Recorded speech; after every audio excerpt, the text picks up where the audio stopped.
How's she doing? She hasn't come out of the room yet. I'm finna go link with Jake and Papa. Well, hold up a minute. Since when you start telling me what you finna do? Every time I close my eyes, all I see is him. I was finally ready to leave Chicago, and now I'm stuck here forever. And that's the thing about this city. Grabs a hold of you, never lets you go.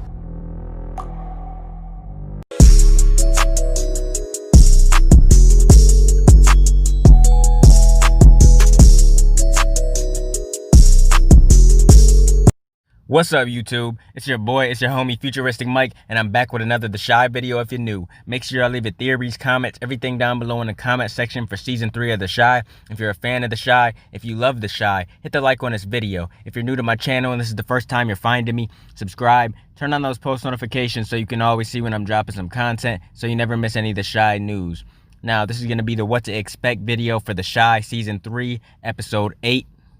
Now, the title to this episode is Frunchroom, and the description reads, Keisha remains trapped in her own personal nightmare while Kevin, Nina, and Dre worry about the future. Ronnie hopes to be absolved of his past transgressions. So we're going to talk about what could happen in this episode based off that description only. So it says Keisha remains trapped in her own personal nightmare. So, you know, she's just going to be going through it. It looks like the kidnapper got killed because in the trailer you've seen that it says the kidnapper was killed in a daring escape or something like that. So she's still going to be going through it. You know, it looks like she's really going through it in the trailer. She's sitting in her room with some scissors, and it looks like she's shaking, having anxiety.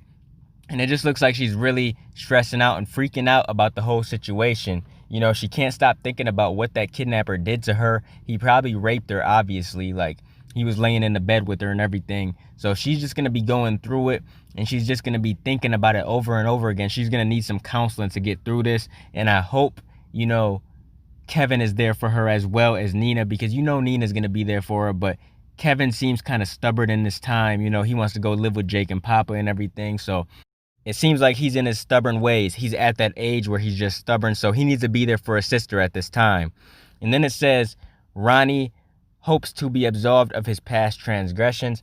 So we're just going to see him in this episode, you know, coping with the loss of Miss Ethel. We're going to see how he deals with this. And also he's going to be helping Keisha. That's one thing I like about this episode. We see in the future that he's going to be helping Keisha and he's going to be talking to her. Now, I really love that. I love that they put that in there, like that she's going to be talking to the man that saved her. I really enjoy that part of the story. You know, that's dope that they really have Ronnie there actually talking to Keisha and helping her through this situation. You know, if she feels like she can talk to somebody, then it might help her a little bit more. So she's going to be talking to Ronnie about everything, and I really like to see that. I just like where they're going with Ronnie, period. Now we're going to talk about what we can expect based off the trailer. So let's get right into it. Now it first starts with Dre and Nina sitting there, and Dre is like, how is she doing? And then it shows the door to her room and everything, and you hear Nina say that she hasn't even come out yet, and she's just in there. She's sitting there looking so traumatized. She has scissors in her hand, she's shaking, and she's just staring into space. She probably sees this sicko's face every time she closes her eyes, and, you know, I can't even blame her, man. Like, that's all she'll be able to see for a while. This dude really did a lot of damage to her, and just thank God that he's dead, man. Thank God, because if she knew that he was still out there, like in prison or something, then she would know that, like, there would still be a chance of him getting out and coming back after her. So thank God this dude is dead, and she doesn't really have to deal with him anymore, except for the fact that she can't stop thinking about what happened to her, and his face is going to pop up in her mind all the time. Now, next we see Kevin. He has an attitude, and he's walking away from Nina. He's saying he's finna go live with Jake and Papa. And I don't know why he's saying this. His sister just got home. He should be there for his sister. Why is he acting like this? Why is he acting so stubborn? What happened for him to say this? You know, did he get in an argument with Nina or Dre or something? I don't know, man. But why is he acting like this? He needs to be at home with his sister, you know, comforting Keisha. That's what he really needs to be doing, not worrying about going to hang out with his friends and live with Jake and Papa. Kevin's attitude is kind of getting to me in this season. You know, I love Kevin as a character. I love the kids on this show, period. But Kevin needs to think a little bit before he speaks and before he says things. And then it shows Nina saying, like, since when do you tell me what you about to do? And then it just shows Kevin looking at her like, man, I'm out of here. And then it shows Kevin in the room with Papa and Jake, and they're playing the video game, the Xbox or whatever. It looks like they're playing the Xbox 360. And it shows Kevin laying on the bed, just chilling, man. He's high as hell. And then it shows him blowing some smoke out his mouth. So now he's into weed and everything like that. He's smoking weed. We seen in the first episode of this season, he was smoking weed with Jake and everything. So that's what he's into now. He's getting older, and now he likes smoking weed. And then it shows Keisha. She's just laying in the bathtub. You know, she got the towel over her eyes. She's probably just trying to meditate, and she's trying to relax and not think about stuff, because, man, what she just went through, I wouldn't wish that on anybody, man. She just went through a horrible experience. So she's back home, and she's actually in freedom now, but she doesn't feel like she's in freedom really, because, you know, she's still trapped in her personal nightmare. She's still thinking about the stuff. So she's covering up her eyes to try to think of something peaceful probably. So she's in the bathtub just trying to meditate. And then it shows her at the kitchen table, and it looks like she's talking to Ronnie, and you see Nina and Dre in the background. And she's just saying that every single time she closes her eyes, all she sees is him.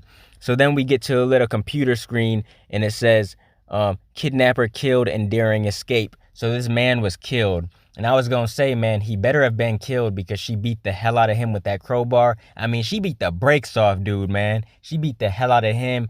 And I just knew for a fact this dude was dead. There was no way he would survive in that. And if he would have survived that, man, I would have been pissed off. Because like I said, man, he would have still been out there. He could have been in jail and possibly coming to get her in the future. So, you know, I'm just glad she killed him. And she's not going to get in trouble for it, obviously, because she was kidnapped and she was just defending herself. So she had to do what she had to do, and she had to kill this man. That's just what it is. And then it shows a little picture of the city of Chicago, where they're at in the city and everything. And then it shows Keisha, and she's saying that she was just getting ready to leave Chicago, because we know she was leaving for college and everything like that. She wanted to go and explore her options, and she wanted to do track and everything. And now she's just so messed up that she's not going to be able to leave. And that just really sucks, man, because she was just getting her future started, and now her future is going to be delayed because of this situation, because of bitch ass Omari. He had to go ahead and ruin Keisha's life, man, and this is just messed up. And then we see Keisha looking at herself in the mirror, and she's just looking at herself like, damn, am I even worth it anymore? Am I even worthy? That's pretty much what she's doing in the mirror. She's just sitting there staring like, damn, this dude really raped me and abused me, and he really had his stuff all up in my body, and he just, man, he abused the hell out of me. That's what she's thinking right here in the mirror. And I don't blame her, man, because what this dude did was straight sick. He is a sicko, or he was a sicko since he's dead. That dude was just a straight sicko, in my opinion. I hate perverts, man. I hate dudes like this. And when it showed him in his drawers, sleeping next to her in the bed and everything, man, that just grossed me the hell out. I was just disgusted. So what he did to Keisha, man, that was so messed up. So I'm just happy as hell this dude's dead. But she is still messed up, man. Pretty bad. And then it shows Ronnie at the table talking to Keisha. And he's telling her how Chicago tends to grab a hold of you and doesn't let you go. So, you know, even though she wants to get out of town and start her future and everything, it seems like she can't get out of Chicago, because once you're there, it seems like you're there to stay most of the time. A lot of people don't get out of Chicago. Some people do end up making it out of Chicago and going somewhere else to better their life and becoming successful and everything like that. I mean, Chicago's not a bad place. I'm not saying Chicago's a bad place, but it seems like a lot of people do want to get out of Chicago and go somewhere else to explore their options, because there is a lot of crime and violence in Chicago and stuff like that. And Keisha wanted to get away from all that. She wanted to go somewhere else and go to college and become successful. And Ronnie's just telling her, like, look, you're from Chicago. This is how the city is. It grabs a hold of you and it tends to not let you go. So that's just what he's telling her. He's talking to her, trying to make her feel better about the whole situation. And I'm just so happy Ronnie is there for Keisha, man. This really makes me happy, because she's going to need someone to talk to. And it seems like Kevin isn't doing much talking to Keisha right now. And I don't know why, man, because she's been missing. And he needs to be there for his sister. Unless there's scenes that they're not showing us yet, but it seems like when Keisha got rescued, Kevin didn't even say much to her then at that point in time. So Kevin needs to be there for her. We know Nina's going to be there for her. And also Dre. I hope Keisha starts to like Dre now. But, you know, Ronnie's going to be there for her. And I'm really feeling this part of the story. And then it shows Keisha in the bathroom. And she's burning clothes and all kinds of stuff in the tub.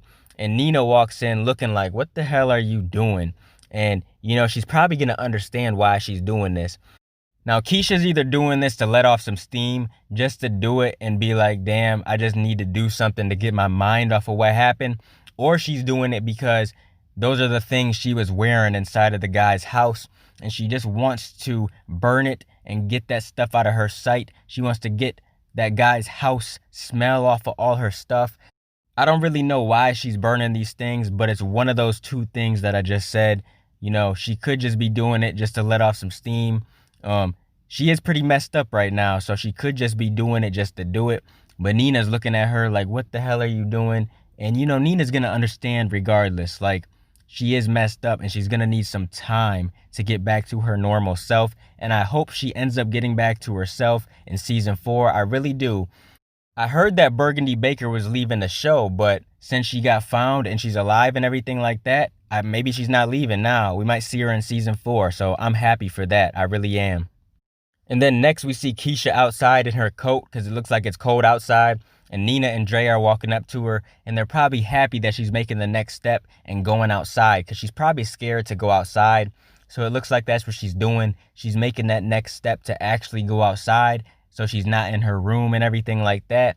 And she's just making it known that she can go on to that next step because she was probably in her room for quite some time because it looked like in the trailer at the beginning, she wasn't coming out of her room. She wasn't doing anything. So the fact that I see her right here going outside, that makes me happy for Keisha. I'm rooting for Keisha in this season. I really am rooting for her. And I hope for nothing but the best for her, man. I really do.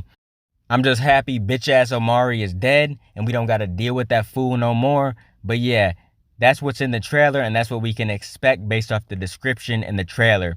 So yeah, comment your theories, predictions, everything else down below in the comment section. Let me know what you think of this trailer. Let me know what you think's going to happen in the next episode. I'll be continuing to bring you guys more of the Shy content in the future. If you guys want to donate to the channel to help support the channel, I got links in the description to do so. Make sure you guys like, comment, and subscribe, and smash the notification bell so you can never miss a video. I'm going to get out of here, y'all. It's your boy Futuristic Mike, and I'll talk to you on the next one. I'm out. Peace.